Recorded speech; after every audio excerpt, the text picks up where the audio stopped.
Buenas tardes, Fernando. Buenas tardes a la audiencia. Bueno, contanos un poco el fundamento de la aprobación. Buscamos sumar a un esquema que ya contiene la ley 26.206, en su artículo 2, el derecho pleno a la educación de niños, niñas, adolescentes, jóvenes, y en el artículo 3 se ha incorporado lo que tiene que ver con la educación como servicio estratégico esencial. Esto busca atender de manera integral el sistema educativo. Hemos dicho hasta el hartazgo desde la pandemia que la presencialidad no es reemplazada por otro método, no lo reemplaza un cuadernillo, no lo reemplaza un Zoom, una videoconferencia, y esto es compartido no solamente por nosotros, también ha sido así por padres, madres, docentes, gremios, con lo cual creo que hay que apuntalar una medida de estas características que por sí sola, Fernando, no resuelve la presencialidad en las aulas. Aquí también tiene que existir voluntad, y eso es muy importante en toda la Argentina para mejorar los niveles que tenemos hoy de educación. Y la realidad es que hay una preocupación por esto, atento a que finalmente al Congreso entró un proyecto de estas características y ayer fue aprobado por el 58% de los legisladores nacionales. Claro, claro. ¿Qué establece básicamente para este rango de obligatoriedad, digamos, para que las aulas no queden vacías respecto a los docentes? ¿Hay alguna, digo, porque la penalidad es como que ya existe, digamos, respecto de descuentos, digo, bueno, cuestiones que hemos visto que diversos gobiernos locales afuera de la provincia, a nivel nacional, buscaron implementar y que terminan, bueno, en eso, en una disputa política, en más medidas de fuerza. ¿Cómo se hace para que esto pueda llegar a estructurarse y que funcione, básicamente, ¿no? Lo Sí. primero, no estigmatizar la escuela pública, no estigmatizar a docentes, a no docentes, tampoco a los estudiantes, ¿no? Lo que sí hay que tener claro que las escuelas tienen que estar abiertas y que fundamentalmente los estudiantes tienen el derecho a educarse y tienen fundamentalmente para cumplir con ese fin tener presencialidad. Entonces, obvio que esto tiene que ir de la mano de salarios acorde a la situación económica que vive la provincia. Esto en Neuquén se da. La provincia, el gobierno de Rolando Figueroa ha otorgado, por ejemplo, lo que es el incentivo docente que eliminó el gobierno nacional.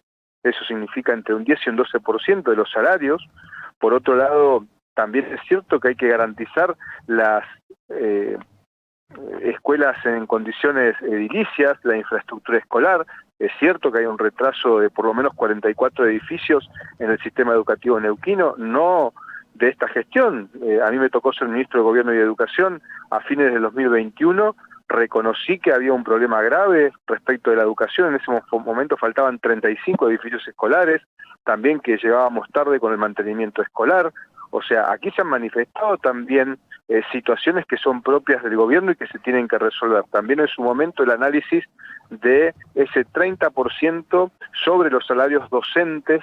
Cuando vos tomás la masa salarial completa, ese 30% se destina al pago de licencias por certificado médico. Eso también es una realidad y se estableció un esquema de controles a través de una auditoría externa. Y Perdón, son muchas repetime cosas que hay que hacer. repetí por favor eso último que dijiste. Nosotros en el año 2022 Ujú. hicimos un estudio. Sí. En ese momento se pagaban 5.500 millones de pesos en concepto de salarios docentes, de Eso los es cuales 5.000 1.500 mensuales. millones mensuales, Sí. de los cuales 1.500 millones se pagaban por licencias y eso lo originaban los certificados médicos. Para que vos tengas una idea, se auditaban más de 1.200 certificados día.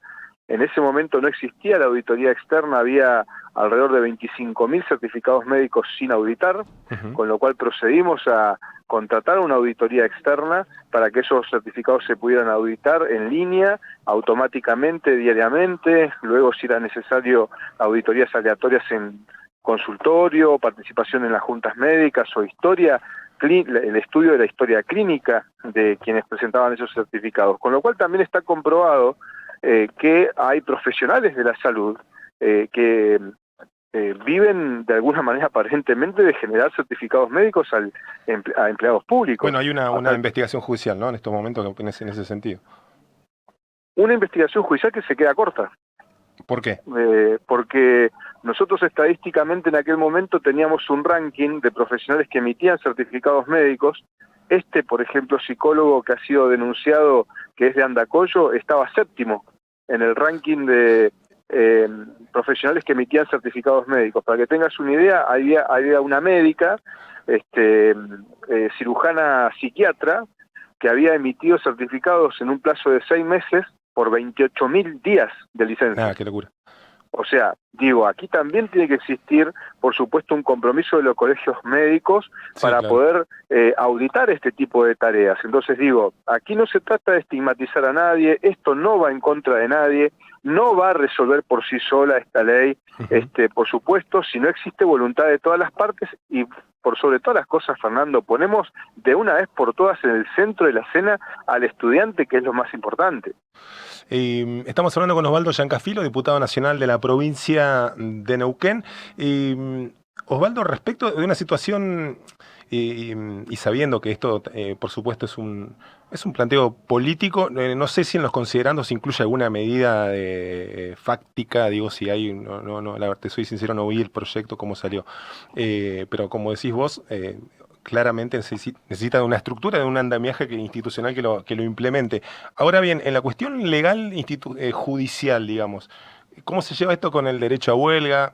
Que, por supuesto, no es que uno quiera salir acá a hacer banderas de que se paralicen las escuelas neuquinas, ni mucho menos. Más bien, los que me escuchan día a día saben que voy por un camino ya bastante de hartazgo por el contrario, digamos, ¿no? Defendiendo la educación pública, pero sabiendo también de que esa defensa incluye bueno, un plano de protestas del mundo de lo razonable, por decirlo así, por definirlo así medio genéricamente. Pero ¿cómo se lleva con la cuestión constitucional un proyecto de estas características? Mira, por supuesto que siempre que se debaten este tipo de proyectos aparecen también los posicionamientos políticos partidarios, históricos, que plantean una discusión filosófica entre lo que hace a un derecho en el rango constitucional y lo que hace a un servicio, que está primero. Claramente el derecho está primero, pero aquí hay dos derechos que están colisionando y que están en tensión. El derecho, por un lado, superior del niño, niña, adolescente y joven de educarse y de recibir educación, y por parte también de trabajadores y trabajadoras de poder manifestarse en una huelga en el caso de que ellos entiendan que sus condiciones laborales no están siendo respetadas. Entonces, nosotros en el artículo 2 de la ley 26.206 dejamos tal cual esa redacción, o sea, se mantiene el derecho, la educación como un derecho superior, y por otro lado se agrega en el artículo 3 la esencialidad de la educación como servicio estratégico. Y allí se produce una argumentación que tiene que ver con plantear guardias mínimas, que claro, algunos dicen, me estás limitando el derecho a huelga. No, de ninguna manera. La huelga la podés realizar, no hay ningún problema y tenés el derecho a hacerla. Pero también el Estado tiene la necesidad de garantizar el derecho a la educación. Porque si no, las defensorías del menor y la justicia intiman, por supuesto, a los estados, sean provinciales o nacionales, a que el derecho de la educación de los chicos también se cumpla. Entonces, esas guardias mínimas serán, si hay 2 días seguidos o consecutivos o discontinuos de una manifestación gremial, se tiene que cubrir en un 30% de guardias mínimas el establecimiento educativo y tiene que tener las puertas abiertas. Porque también es cierto que hay docentes que quieren ir a trabajar y que muchas veces hay quejas, y esto es una realidad, Fernando, hay que decirlo con todas las letras, los obstruyen quizás dirigentes gremiales que no quieren de alguna manera que la escuela esté abierta, porque naturalmente eso es lo que genera mayor ruido desde el punto de vista gremial a la hora de plantear la postura que se plantea. Y en el caso de que haya 3 días también continuos o discontinuos, o más días, se plantean guardias mínimas de un 50%. De esa manera, insisto, se sostiene y se mantiene el derecho a poder manifestarse, a hacer una huelga, a hacer una manifestación, pero también se puede garantizar ese derecho constitucional que tienen los chicos de poder estar en las aulas siendo educados. Osvaldo, te cambio de tema para bueno, consultarte respecto de una reunión que habían mantenido, creo que la semana anterior, fue con referentes de los trabajadores de la PIAP, de la planta industrial de agua pesada aquí en Arroyito. Habíamos hablado nosotros con ellos respecto a la posibilidad de una inversión de una empresa canadiense.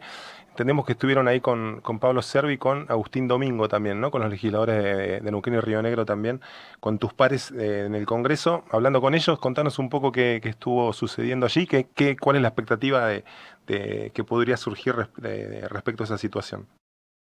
Hay un nuevo despegue e impulso que está tomando la energía nuclear en el mundo, con lo cual las centrales nucleares tienen un rol estratégico en función, por ejemplo, de que Amazon acaba de firmar convenios con empresas que generan energía nuclear, porque tiene la particularidad de ser la generación de energía continua, que son los que necesitan los servidores, por ejemplo, de inteligencia artificial. Uh-huh. Entonces, eso de alguna manera va a ir generando que se requiera de producción de agua pesada para abastecer a las centrales termonucleares.